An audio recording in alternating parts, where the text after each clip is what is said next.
Hola mis queridos hermanos, saludos para todos ustedes. Qué bueno que estén aquí, qué bueno que hagan parte de este ministerio y que ustedes compartan el mensaje. Si ustedes le dan me gusta, llegará a muchas personas. ¿Qué es lo que queremos? Dejar un mensaje. Así que bienvenidos y reitero, agradecemos su compañía. Mis hermanos, ustedes ya han visto el título del tema. Vamos a hacer como una especie de conversatorio. Quiero darles algunos puntos en cuanto a esto. ¿Por qué va a ser perseguido el pueblo de Dios en el tiempo final? Aquí estoy hablando hacia el futuro, en el tiempo final. Siempre hemos pensado en persecución. Este servidor, yo escuché hablar de la persecución a los cristianos cuando no conocía una Biblia. Estando muy joven, escuchaba eso, que los cristianos iban a ser perseguidos, que les iban a quitar la Biblia. Bueno, cosas que yo pensaba, bueno, ¿pero por qué? Hoy entendemos muchas cosas en cuanto a esto, el por qué se va a perseguir a los cristianos, pero también nos damos cuenta de que siempre ha existido este problema. La persecución ha existido desde que el hombre se apartó de Dios. Eso es claro.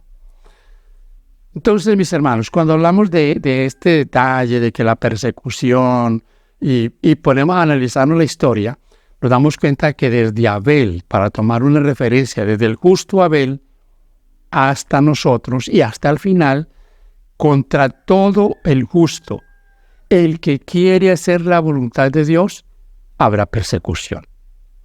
Y lo más interesante es que esa persecución no va a venir por el lado de los paganos, de los ateos, no, de los mismos cristianos. Caín y Abel está representado en la persecución hasta el final de la historia, hasta el final. Los dos querían hacer la voluntad de Dios, pero uno la quería hacer a su manera. Abel, lo que Dios le pidió. Caín, lo que a él le pareció. Entonces, usted se pone a mirar eso y vamos a leer un texto. Tengo aquí un texto para que nos lo analicemos. 2 Timoteo 3:12. Fíjense lo que dice. Dice el apóstol Pablo. Y también todos los que quieran vivir piadosamente en Cristo Jesús padecerán persecución. Todos los que quieran, ¿qué? Vivir piadosamente en Cristo. En otras palabras, mis queridos hermanos, vivir lo que la Biblia dice. Tendrán problemas. Los han tenido y los van a tener a lo largo de la historia. Pero aquí hay algo que yo quiero que ustedes analicen conmigo. Israel fue perseguido. ¿Quién persiguió a Israel? Bueno, las naciones vecinas. Ellos persiguieron a Israel. ¿Cuál fue el motivo? Su apostasía, su idolatría hizo que Dios los abandonara y los vecinos los hostigaran, los persiguieran y todo lo que ustedes pueden leer en la Escritura que pasó con ellos. ¿Por qué? Por su apostasía. Pero fíjense en un detalle. Israel también persiguió. ¿Pero a quién persiguió Israel? Mayormente Israel persiguió a los que dentro del pueblo se levantaban como profetas de Dios y les amonestaban. Los persiguieron. Una y otra vez ha quedado registrado en la palabra de Dios cómo Israel perseguía a sus profetas. ¿Lo dijo el Señor Jesús? Él mismo lo dijo. Jerusalén, Jerusalén, que matas y apedreas a los que te son enviados. Ahora, ¿qué le pasó al Señor Jesús? Lo persiguieron. ¿Quiénes lo persiguieron? Los judíos. Sí, finalmente lo crucificaron los romanos, pero fueron los judíos los que lo persiguieron, los que andaban siempre poniéndole tentaciones, viendo a ver en qué se equivocaba para finalmente matarlo. Ellos más de una vez quisieron matarlo y planearon matarlo. Sí. Ahora, los discípulos, después de que el Señor Jesús entrega su vida por nosotros, ¿qué hicieron con los discípulos? Lo mismo. Claro, podemos ver la historia, cómo se va volteando el asunto. Ellos persiguieron a los apóstoles, a los que se llamaban cristianos, porque han odiado a Cristo y lo odiarán hasta el final. Ellos no aceptaron a Jesús, persiguieron a los que se llamaban cristianos, pero luego se comienza a cambiar el asunto y ya es el imperio el que comienza a apretar a cristianos y a los mismos judíos. Los primeros 3 siglos, después sobre todo de que pasara el siglo I, que ya los apóstoles no estuvieran, comenzó a haber persecución general. Los judíos también fueron perseguidos. Y es claro porque vemos cómo fue destruido Jerusalén, destruido el templo, y ya comienza ellos también a sufrir y a recibir de su propio invento la persecución. 3 siglos, sobre todo 2 siglos muy tremendos en persecución. A partir del siglo IV, mis hermanos, a partir del siglo IV comienza a abrirse un espacio. La iglesia, que ya no era la iglesia judía, era la iglesia que venía, que luchaba, la iglesia perseguida, los que querían servir al Señor Jesús con lo que tenían de Biblia, con lo que ellos podían conocer de Dios, comenzaron, como eran perseguidos, ahora los emperadores comienzan a abrir como un espacio. Constantino le da la firma a un tratado de paz. El cristianismo aceptado por el imperio. Pero este cristianismo perseguido recibe la bendición de Constantino, del imperio. Supuestamente él se hace cristiano, pero este cristianismo se corrompe. Los asuntos paganos del imperio los recibe. Y ahora esta iglesia paganizada comienza a instituirse y a partir del siglo V, ya en lugar de ser perseguida, esta iglesia se convierte en perseguidora. Cambia el asunto. Ya el que no estaba de acuerdo con sus dogmas, con sus doctrinas, con sus interpretaciones, ¿qué pasaba? Era perseguido. La profecía registra 1200 años de persecución. No hay un número, una estadística que nos diga cuántos murieron, cuántos millones murieron perseguidos por ese sistema cristiano, perseguidor y apóstata. La historia nos dice que a partir del año 1500 comienza a levantarse algo que conocemos como la Reforma Protestante. Comienza con Lutero, se van uniendo otros reformadores. Lastimosamente, los reformadores no concluyeron su trabajo. Después de que termina el dominio papal, comienza a haber una apertura. La iglesia comienza a salir después del 1798. Para el siglo XIX, después del 1800, hermanos queridos, surgen grupos por diferentes lados. Claro, ahí está el nacimiento de la Iglesia Adventista del Séptimo Día. Pero ojo con esto, ese protestantismo, lastimosamente, no se desligó del catolicismo romano. No se desligó. Eso es claro. Y hay que decirlo, y ustedes me han escuchado algunas veces esta expresión, protestantes entre comillas, porque tienen mañas del catolicismo brutales. Elena G. de White habla de 2 errores capitales del catolicismo, abrazados por el protestantismo: la santidad del domingo y la inmortalidad del alma.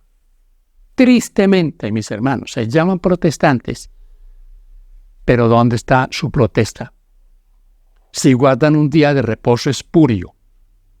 Algunos dicen, es que yo no guardo el domingo. el solo hecho de que abran sus templos el domingo y se reúnan en las mañanas toda su liturgia, todos sus cultos, así digan que no, están santificando un falso día, que no es otra cosa que la marca del catolicismo. Y uno se aterra, ¿cómo es posible? Los mismos católicos en sus enciclopedias reconocen eso. Y ellos se preguntan, los protestantes guardan el domingo. ¿Y quién cambió el domingo? El catolicismo. El primer decreto de ley dominical, ¿quién lo impuso? Constantino. ¿Avalado por qué? Por la Iglesia. Por el catolicismo que comenzaba a nacer. Interesante eso. Y peor aún, aceptan la inmortalidad del alma, que no es otra cosa que cómo la Iglesia, el catolicismo, ha manipulado a la gente para hacerle creer que no se murió, que está penando, que hay que sacarlo del purgatorio, que hay que pagar para sacarlo de penas. Es increíble eso, y eso lo cree el protestantismo. Así que, mis hermanos, miren cómo las cosas en esta breve historia que estamos reseñando, nos vamos viendo cómo se va uniendo, ¿no? Se va uniendo. Entonces, persecución para los judíos, luego los judíos ya se esparcen por todo el mundo, viene el catolicismo, que también se convierte en un poder perseguidor que lleva a la muerte a millones, al destierro, que quita las pertenencias de millones de seres humanos, de personas, se apodera de ellos, pero finalmente termina su hegemonía. Dice la Biblia, recibe una herida de muerte, y viene el protestantismo, que sigue siendo, entre comillas, una mezcla de catolicismo. Por eso, mis hermanos, Apocalipsis 17 dice que hay una iglesia que se conoce como la madre de las rameras. Suena duro. A algunos no les gusta esta frase, pero no la estoy diciendo yo. Está aquí en la Biblia. La ramera, pero madre de las rameras. ¿Notan ustedes? ¿Por qué es madre? Porque tiene hijas, sus hijas. El Apocalipsis habla de la imagen de la bestia. La bestia, el catolicismo, tiene una imagen. Esa imagen está reflejada en el protestantismo, que dice que se apartó de la iglesia, pero sigue creyendo dogmas de la iglesia, doctrinas falsas de la iglesia, y las defienden con más fiereza que la misma iglesia católica. No hay defensores del falso domingo y de la inmortalidad del alma más acérrimos que los mismos que se llaman protestantes.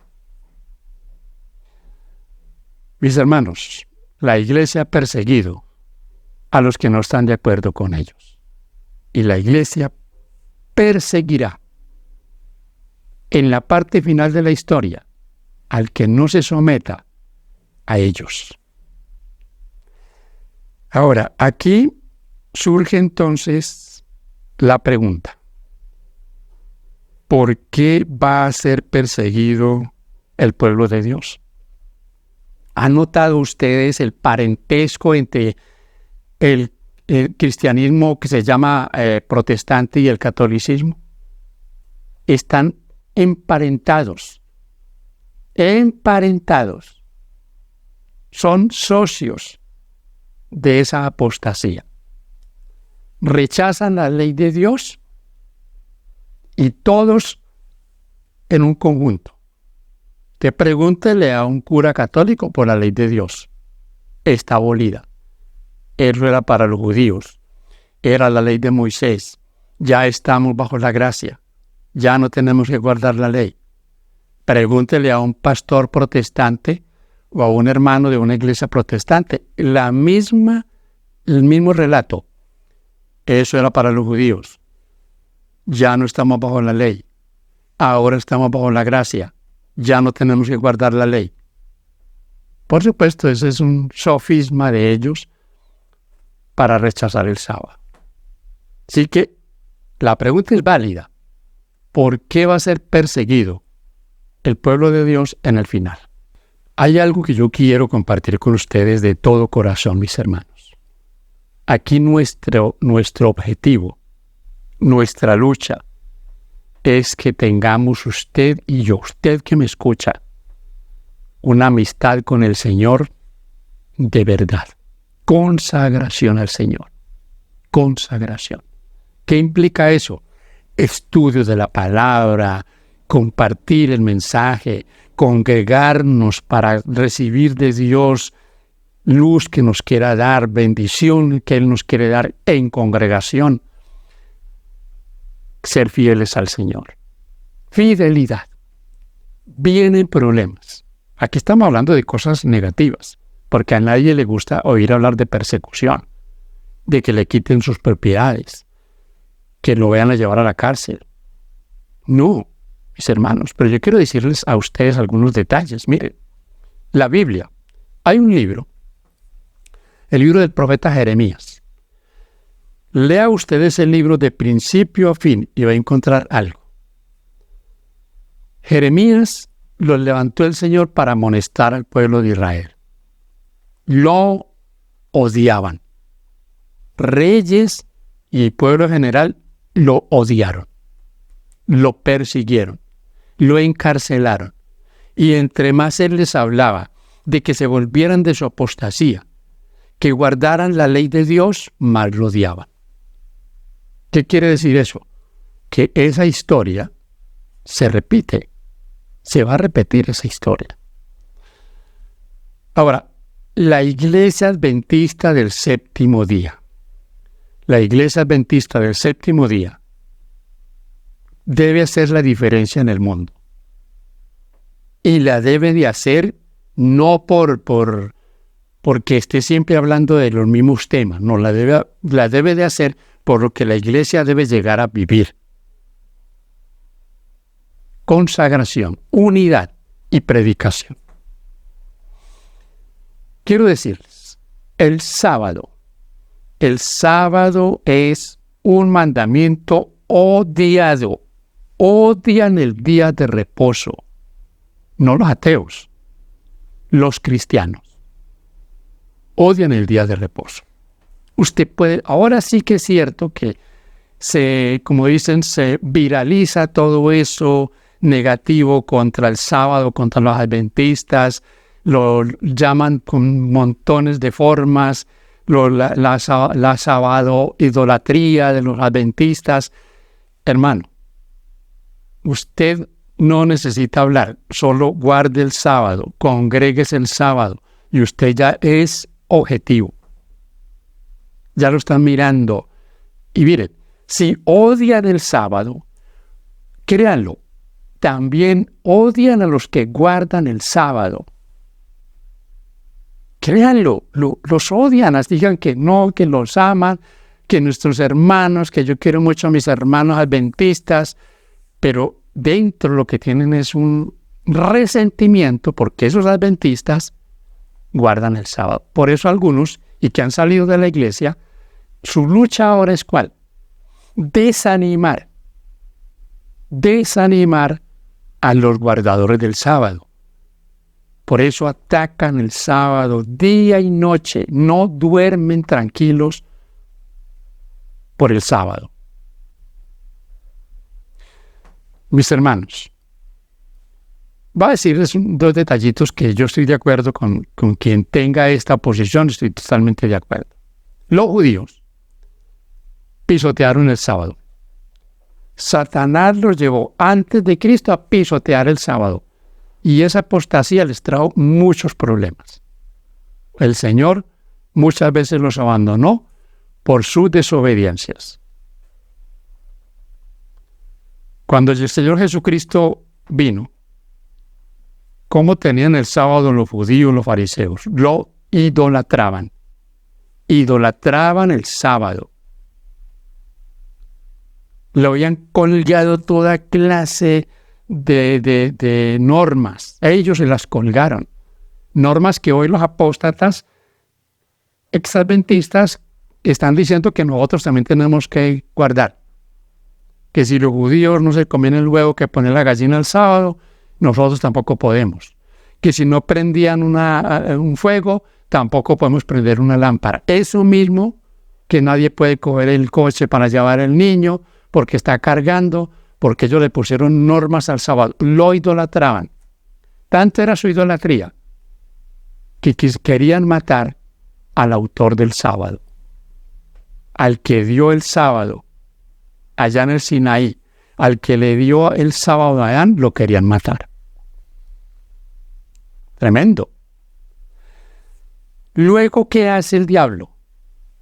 Lleva al cristianismo a partir del siglo IV, ya no, porque atacaron a muchos judíos que guardaban el sábado, pero ahora ya viene la idea de no los ataquemos más.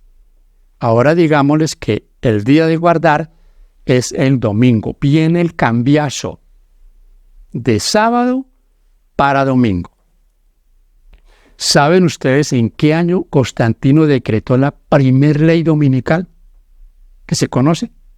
7 de marzo del año 321. El cambiazo se dio ahí. El catolicismo siguió con esa idea. Entonces, ¿se notan ustedes el proceso? Los judíos lo pisotearon. Luego lo idolatraban.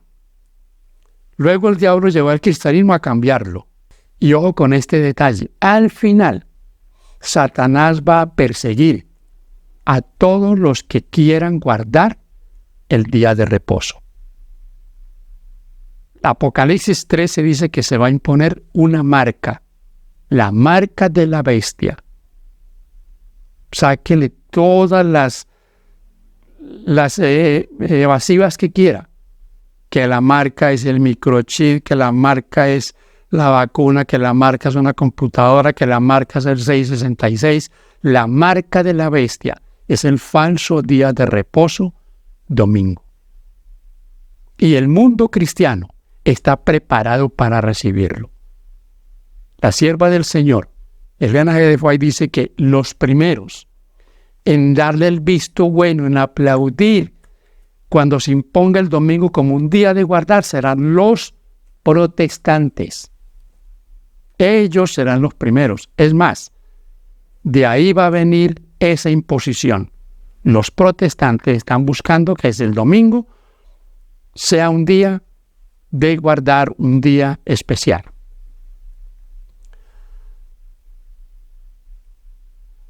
Parece mentira, ¿cierto? Muchos no creen eso. Y algunos que se apartaron de la iglesia dicen, bueno, yo cuando vea que sí, que se va a imponer el domingo como día de guardar, entonces yo me voy a retractar de todo lo que he dicho. Hay algunos exadventistas ahora universalistas que dicen, el día que ya yo vea que sí va a ser así, entonces ya voy a creer. Ojo con eso, porque muchos ya están entrando a un punto de no retorno. Cuando eso suceda, cualquier otra excusa van a sacar antes que aceptar que el sábado es el día del Señor y que el domingo es el falso día de reposo católico y se convertirá en la marca distintiva de la apostasía. Termino leyendo Mateo 24. Mis hermanos, aquí en Mateo 24 hay un texto que muchos le sacan toda clase de aplicaciones, pero la aplicación que yo le doy es, oremos al Señor para que ese momento no llegue ni en invierno ni en sábado. Dice el versículo 20 de Mateo 24, orad pues que vuestra huida no sea en invierno ni en día de reposo. Y usted va a ver el contexto de este versículo. Versículo 9 en adelante dice, entonces os entregarán a tribulación y os matarán y seréis aborrecidos de todas las gentes por causa de mi nombre. Muchos tropezarán entonces y se entregarán unos a otros y unos a otros se aborrecerán y muchos falsos profetas se levantarán y engañarán a muchos. Hoy mis hermanos, más que nunca, estos textos tienen un cumplimiento cabal. Tuvieron cumplimiento para el año 70, antes del año 70. ¿Había falsos profetas? Sí. Pero no había falsos profetas como los hay hoy. Dicen muchos, pero ese muchos son millones de falsos profetas. Y habrá persecución. Y esa persecución, repito, viene dentro del mismo cristianismo. Caín volverá a perseguir a Abel.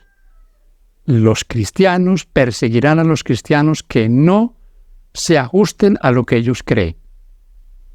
Por eso yo les repito, mis hermanos, como adventistas del séptimo día tenemos una responsabilidad muy, muy solemne de que no solo seamos adventistas de nombre, adventistas de título, que nuestras iglesias no tengan solamente ahí el lema, Iglesia Adventista del Séptimo Día, que lo seamos de corazón, que nos preocupemos por guardar el sábado como el Señor quiere que lo guardemos, para que cuando vengan las dificultades estemos firmes, tomados de la mano del Señor. Habrá un motivo de persecución. Y ese motivo no es que soy esto, que soy aquello. Ese motivo y ese punto de discordia está en la ley de Dios. Y además de eso, lo que nos distingue de un cristianismo que ha dejado realmente la Biblia a un lado. Un sistema diferente de vestirse, de comer, de recrearse, totalmente contrario a lo que el mundo quiere. ¿Podemos ser así? Sí, porque no estamos solos, porque el Señor nos está diciendo, aquí estoy yo. Hermano y amigo, que Dios le bendiga. Hay un motivo por el que se va a perseguir. Créalo usted o no, el motivo está en la ley de Dios. Así que, ánimo, adelante, nos espera un futuro glorioso, el triunfo está asegurado porque estamos en las manos del Señor. Él prometió estar con nosotros hasta el fin del mundo. Que Dios te bendiga, es mi deseo.